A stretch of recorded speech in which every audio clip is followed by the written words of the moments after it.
आप जिस जीडीपी की बात करते हैं ना, नरेंद्र मोदी जी उस जीडीपी की फुल फॉर्म नहीं बता पाएंगे। जिस जीएसटी की बात करते हैं उस जीएसटी की फुल फॉर्म नहीं बता पाएंगे। आत्मनिर्भर की बात करते हैं, आत्मनिर्भर बोलने के लिए ना अंजना ओम कश्यप की जरूरत पड़ती है, आत्मनिर्भर नहीं बोल पाते ये है। और आत्मनिर्भर बनने की बात करते हैं, डोनाल्ड ट्रंप की बात करते हैं, अपने यार की बात करते हैं, उसका नाम इनसे ठीक से लिया नहीं जाता और अपने आप को इस देश का प्रधानमंत्री बनाते हैं। मोदी जी मरने वालों की संख्या दुगनी कर रहे हैं। मोदी जी मत करिए। मोदी जी आपका झोला पैक कर दूंगा मैं। आपने बहुत इस देश की जनता को मूर्ख बना लिया। आप मोदी जी करके आप इस देश के मजदूरों को खा गए, किसान को खा गए। आपका पेट अभी भी नहीं भरा, आपका पेट अभी भी खाली है। इस देश की पूरी जनता को खाने में लगे हुए हैं। मोदी जी आप भी मोदी जी कर रहे हैं। आप दलाली खाते हैं क्या मोदी जी की? आप भी मोदी जी कर रहे हैं। प्रधानमंत्री हैं, प्रधानमंत्री पद का सम्मान करता हूं मैं, ऐसे प्रधानमंत्री का सम्मान नहीं करता। मनमोहन सिंह जी कम बोलते थे लेकिन झूठ नहीं बोलते थे। ये तो झूठ ही झूठ, झूठ पे झूठ, हद कर दी। अब बात पानी सर से ऊपर जा चुका है। आप लोगों को मरने के लिए सड़क पे छोड़ रहे हैं। आपके पास कोई सुविधा नहीं है, आपके पास पॉलिसी नहीं है। नरेंद्र मोदी जी अगर आप में दम है तो आइए, आप एक दिन मुझसे ही डिबेट करके दिखाइए। मैं आपको बताऊंगा कि आपको इस देश के बारे में क्या जानकारी है। ये देश वो है जिसके अंदर नालंदा, ताशकंद जैसी यूनिवर्सिटी है। ये देश वो देश है जिन्होंने महारानी लक्ष्मीबाई जैसी वीरांगना को पैदा करा। ये देश में आप जैसे लोगों की जरूरत नहीं है जो इस देश के नागरिकों को मरने के लिए सड़क पे छोड़ दे। वो मजदूर जिसके घर जाने के लिए उस पर किराया नहीं है, खाने को रोटी नहीं है, वो अफसर क्या ढूंढेगा? वो अफसर तो ये ढूंढ रहा है कि कोई खाली पेड़ मिल जाए जिसमें रस्सी भी टंगाई मिल जाए तो मैं अपने परिवार के साथ में मर जाऊं।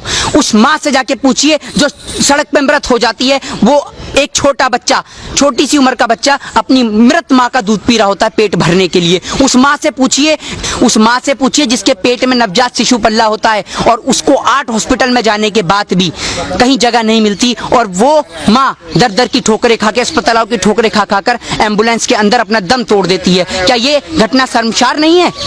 आपको भले ही शर्म ना आती हो लेकिन मेरे भी घर में माँ है तो मेरा दिल यहाँ से दुखी होता है और मेरे को शर्मिंदा होती है, शर्मिंदगी महसूस होती है कि आज हमारे देश का प्रधानमंत्री ऐसा है जो अपने व्यापारिक मित्रों की मदद कर रहा है। ऐसी स्थिति में भी वो सोच रहा है कि कैसे मैं चुनावी प्रचार करूं, कैसे मैं बिहार को अपने नाम करूं, कैसे मैं बंगाल को अपना नाम करूं।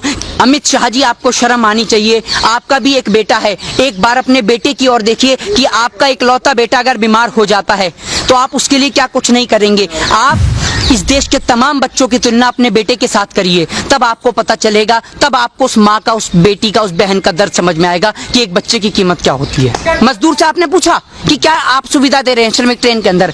राजधानी में आप भेज नहीं रहे और राजधानी का किराया वसूल कर रहे हैं। आपको शर्म नहीं आ रही?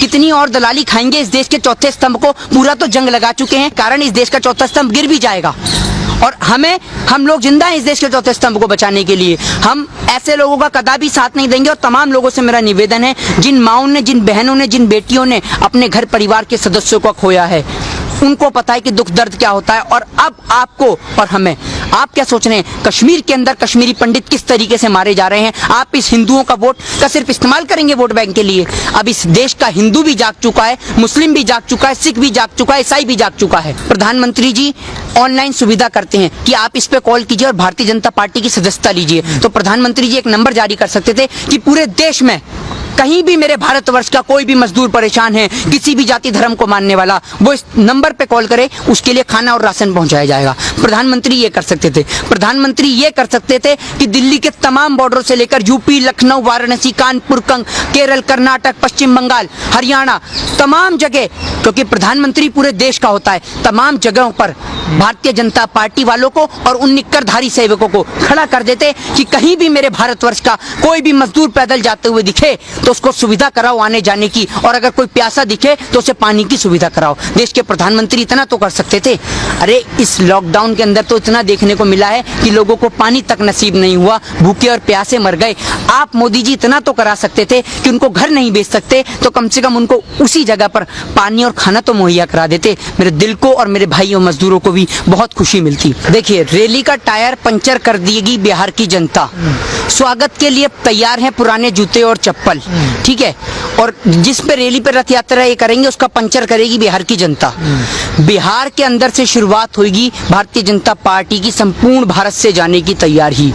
मोदी जी का झोला पैक हो चुका है और उस झोले को एयरपोर्ट तक मोदी जी जाना चाहेंगे फ्लाइट से तो फ्लाइट से, ट्रेन से जाना चाहेंगे तो ट्रेन से, और अगर मोदी जी पैदल जाना चाहेंगे तो पैदल। इस देश की जनता मोदी जी के झोले को पहुंचाने की तैयारी कर रही है जिस तरीके से। और मैं आपको बताऊं सबसे बेहतर है योगी आदित्यनाथ जी, जो कहते हैं कोरोना खत्म खत्म खत्म।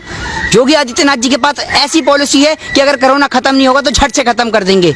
वो क्या पॉलिसी है? वो पॉलिसी ये है कि भारत का नाम बदल के न्यूजीलैंड कर देंगे। खत्म, अंधभक्त खुश कि भैया कोरोना खत्म, क्योंकि नाम ही बदल गया।